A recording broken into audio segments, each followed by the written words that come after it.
Welcome back. Sony A6700. It's been a couple of months, I believe, maybe 4 or 5 months actually, since I started using this camera. Still using it right now to record. And I wanted to start off with the verdict. I am keeping the camera. I intend to keep on using the camera, but there are a few caveats, I guess, that I do want to cover. And I guess the main point to keep in mind, especially in the context of this video, is that I do not intend to use this camera professionally. I did use it for 3 gigs in the time that I've had it, however, so we'll cover that a little bit. But its main use will be maybe for personal capture. I'm going to touch on that as well, but mainly for YouTube stuff, talking head things, B-roll, things of that nature. So gig use, personal use, and then a Q&A section just based off of some questions that I've seen in the comments of the last video I made about this camera. So the 3 jobs that I've used it on: first was a photo only gig, second was video only, and then third was hybrid. The first one was for an Amazon product that featured the use of models. Rented out a small studio and we had a shot list of like 30. It was a very not enough time to really do anything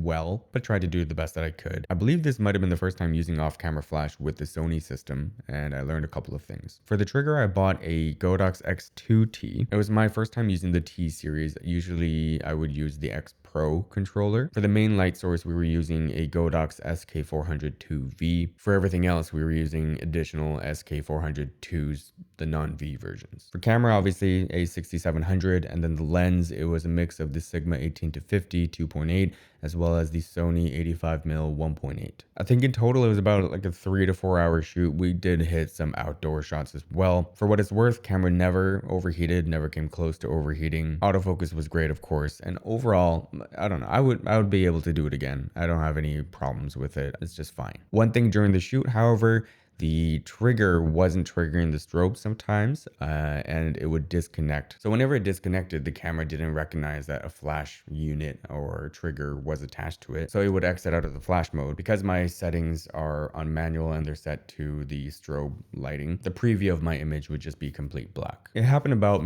I don't know, maybe like 10 times throughout the shoot, which is actually very annoying now that I think about it. But all I had to do was turn off the trigger and turn it back on. This, I don't know if it's an issue of the Sony system or just the T line of triggers or the Sony Godox triggers, but it is something that's very annoying. After the shoot, I actually tried out a different unit, same X2T trigger, experienced the same sort of problem. So yeah, if you are going to do off-camera flash, definitely wouldn't recommend the Godox X2T trigger. Maybe you'll have better luck with the X Pro. I'm hoping that is not just a Sony issue, because I've seen rumblings about that on the internet. Speaking of Sony, I did want to shoot tethered for this project, but I think you can only do that within Capture One, not Lightroom. I don't edit with Capture One, so didn't really end up doing it. Tried to do it with the Imaging Edge software connected to my laptop. It wasn't worth the hassle and the speed, I guess, at which it updates on the laptop. So just ended up doing it more casually. I just take the shots and I show back at the screen to the client, and yeah. Moving on to the images though, I wasn't entirely in love with them. It's honestly probably because I don't have much experience shooting in that setup, and our shot list is probably way too long for the time that we had. But beyond the lighting and the quality, the technical qualities of the images themselves, the image quality, I do notice a big difference now between crop sensor and full frame. Obviously final image quality is fine, it doesn't matter too much. But for me, there was a noticeable difference, a drop off in sharpness when I was comparing it to the Canon R6 Mark II with the Canon RF 2470 2.8,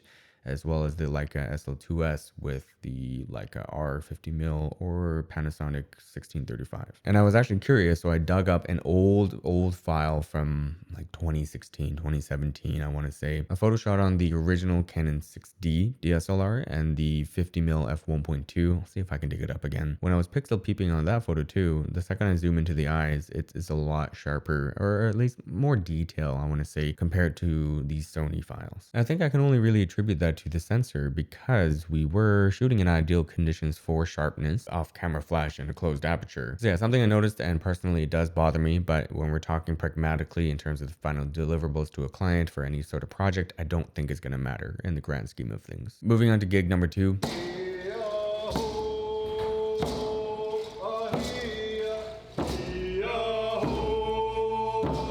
It was a 30-minute indigenous performance that involved a number of different songs. On the video side, it just translated to a 30-minute stretch of continuous shooting, one camera, gimbal. So I have one of the Ronin R something S's III. I was using it for much more heavier cameras, so I was a little bit nervous, but threw on the A6700 with, again, I think the 18 to 50 Sigma lens, and it was fine. I'm not great at using the gimbal, so again, not really happy with this result, but strictly looking at the camera. Autofocus is pretty in line with what I'm used to. It reminded me of the FX3. However, it did struggle in this instance because the performers were in front of this big illuminated screen. So think like LED wall backlighting the performers, so the autofocus got messed up really frequently. Well, yes, frequently, but luckily not in the most important parts. And the final deliverable, actually, I should mention, was not a continuous file. It was still an edited file. So luckily with those shots where the focus was missing, I was able to just edit around them. The other thing I noticed is that this was indoors at a hotel. So I had to crank the ISO up to about 2500, I want to say, or 3200. And being spoiled by the likes of the Leica SL2S or the Sony FX3, obviously I felt that the ISO performance wasn't great. There's a lot of noise at 2500, and I don't feel like this is a great camera for a lot of low light things. Now that is relative, right, to the FX3 and the SL2S. It's probably really good in its price range, but me personally, I feel like 32 is probably the limit. I don't know. For my tastes, 64 is a bit messy. The biggest takeaway from this performance though is that I had zero overheating problems. I shot in 4K 24. I believe the codec was the 100 megabit H.265. I shot pretty much continuously for the entire 30 to 40 minutes, including, kind of like getting ready and setting up. The only reason I stopped and started recording again was because I was worried about the overheating. But the only reason I was worried about the overheating is because of what I saw on the internet, of what I heard in other videos or in the comments of the previous video that I uploaded. If I wasn't using the internet, it wouldn't have even crossed my mind, to be honest. I've never had overheating issues with this camera. Does that mean everybody else is lying? Absolutely not. I think I just got really lucky with my particular camera. Based on quality. All right, we hit 30 minutes. It is warm to the touch. I wouldn't say it's hot. Seems to be working pretty well. So Gig 3 was a hybrid shoot, but definitely more photocentric. I had to use on-camera flash for this one. It was an event. It was a cooking event in a beautiful location, 3 different rooms for about 4 or 5 hours. This one I wasn't worried about overheating at all because outside was very cold, and to go between the different rooms, I had to go outside. The camera would never really have a chance to get hot. Very low light conditions for this, and I wish I could have shot natural lighting with a higher ISO for a lot of these because there was a lot of mixed lighting. Because I didn't trust the ISO performance, I ended up using a Godox V863, I think is the name of the flash. That flash works flawlessly. I really liked it. There were some times where I wanted to use the flash unit as an off-camera flash, and then again whip out the X2T triggered. Went horribly. It was worse than with the strobes that you plug in, so the SK402V. When pairing it with the V863, it just wouldn't fire half the time. I think I had I would say 30 to 40% of the time it would actually shoot and fire.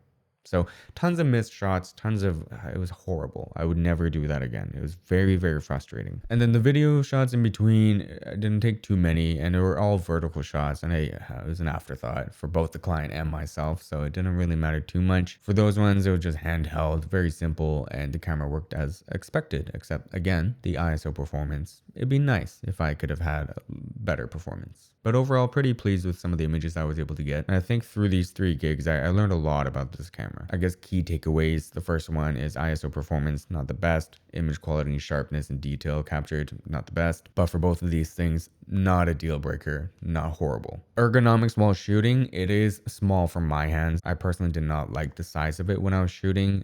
For the gimbal, obviously this is fine. Now that 5-hour event though, where I was holding it the entire time, even though it was kind of off balance with the on-camera flash, surprisingly, it never really got uncomfortable. I wouldn't have any qualms doing it again. So a quick little bit about using it for personal stuff. Personal stuff, I'm not doing any personal projects really for the video. By the way, my interests seem to be going, I think it's going to be a photocentric project. And for that photo project, I am not going to be using the Sony A6700. I don't like the shooting experience. I've said that before. I still maintain that. YouTube stuff, I'm going to use this camera. It's just kind of a no-brainer camera to use. For YouTube stuff, I feel like I'm more focused on the end product, less about the experience. Or if I do care about the experience, what I care about is not enjoyment, but just seamless efficiency. This camera does that. It's very easy to work with, easy to set up. The battery life is good. The codecs are good. The recording limit, that's great. The quality that you get is even great. And I don't want to think about the camera when I'm doing stuff like this. So for me, the A6700 for that, especially its price point too, it's so good for that. It just makes a lot of sense. So I'm going to keep on using it. And the cherry on top of that is that any freelance gig that comes my way, I'm confident that with my skill set now, I'll be able to deliver, even if it may not be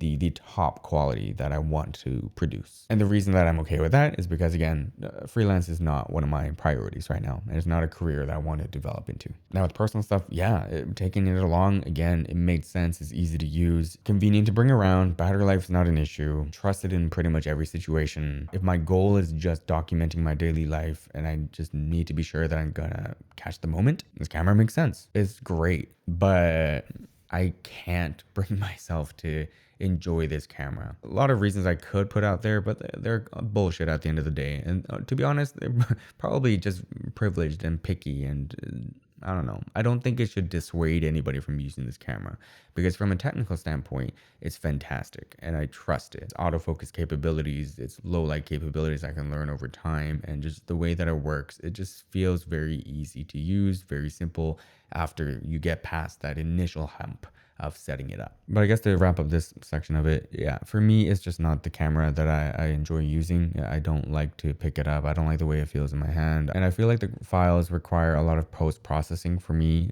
to get them to where I want them to be. And I think that's something important to consider. Nowadays, every camera will give you the results that you want to a certain extent. But the older I get and the more limited my time becomes, I don't want to sit in front of the computer editing. So the closer that it is out of camera, the better for me. I wish I could love this camera. I just can't.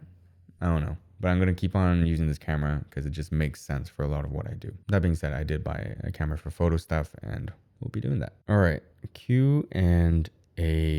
Have you had any overheating issues? The overheating seems so inconsistent with reviews all across YouTube. And again, yeah, for me, zero. But I understand there might be some trepidation, so I would personally recommend try it out extensively if you can with just like a long recording, 4K 60. Oh shoot, I should have mentioned I hardly shoot 4K 60, so maybe that's a big factor. For these longer shoots, I was mainly shooting all of them 4K 24 if I was doing video.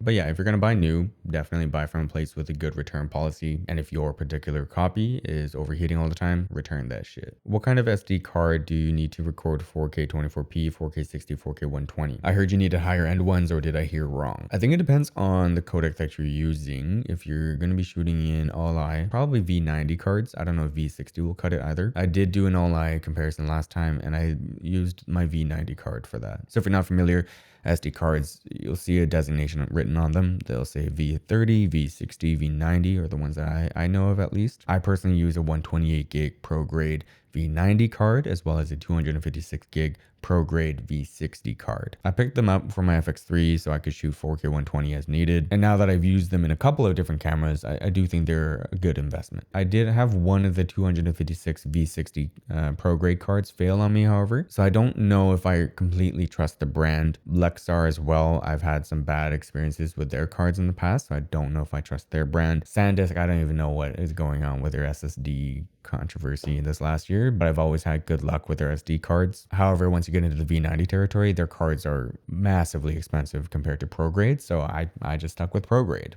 For what it's worth, the V90 pro grade card I haven't had any issues with, and I've had it for over a year now, I want to say. So if it's within your budget, or at least I would recommend carving out some of that budget and dedicating it to a solid V60 card at the very least, because that'll cover most, if not all, of your needs. And if you know you're going to be upgrading your camera eventually, a V90 might not be a bad idea. How long does the battery life last when comparing the original to a third party? Right, so actually with batteries, I'm using two K&F third party batteries and then the original Sony battery. I do think the Sony battery lasts a little bit longer, but it's not so big a difference that I am comparing it or conscious of it. I don't really think about which battery I'm throwing into the camera, and I get sufficient performance out of each. I wish I had a better estimate of how long each of them lasted, but For me personally and my peace of mind, if I'm going to continue freelancing, I would recommend minimum 3 of these batteries. The K&F batteries, third-party ones I got off of Amazon in a pair, so that was nice. And if I think back to all my previous Sonys too, I think I've been more than covered with 3. Have you tried using it as a webcam through USB? No, actually. I have a dedicated webcam and it works well enough for me. I don't really care. Low light performance, we covered that. What kind of lens would pair well with this camera?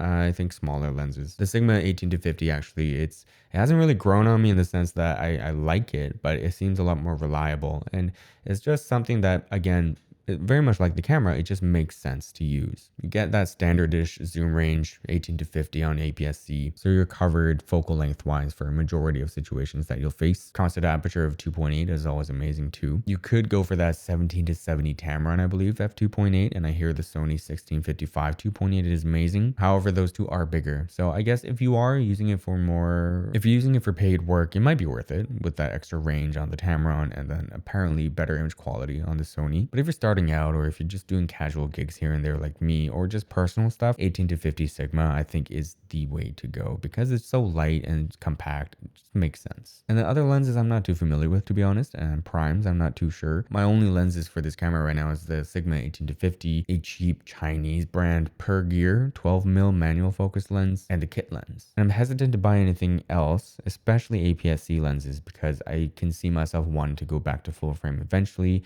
if not out of Sony entirely. And for the foreseeable future, I don't need any other lenses. I think the 1850 is so good. The close focusing too on this lens, solid. So I don't know. I don't think I need anything else. But if I'm considering you, depending on your needs, maybe a low light prime would be good, like a 50mm equivalent. So a 35 on APS-C, 1.8 or 1.4, maybe that'll be good. If you're relatively sure you're going to be upgrading to full frame later down the line, then grabbing a full frame lens over an APS-C one might be better for you. Do you think there will be sales for this camera during Christmas? This past Christmas, I don't think there was, but this next year, yeah, I could see this going on a deal. Actually, seeing as this is an update video, I do want to close off with maybe thinking about the FX30. Should I have gone for that instead of this, especially because I don't like the photo experience that much? Part of me says yes, because ultimately this is just going to become a YouTube camera for me. But part of me says no, because I am going to be using it for various gigs. Depending on how proficient I become, I guess, with this other camera that I've purchased, it's a Leica MP240.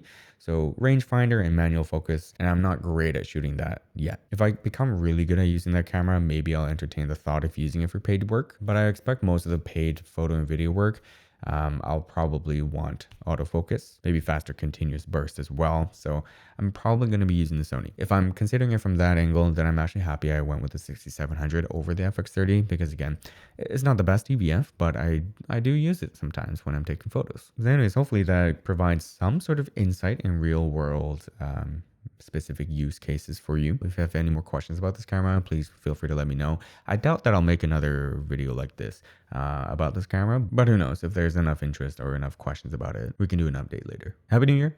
I hope you're well. Bye.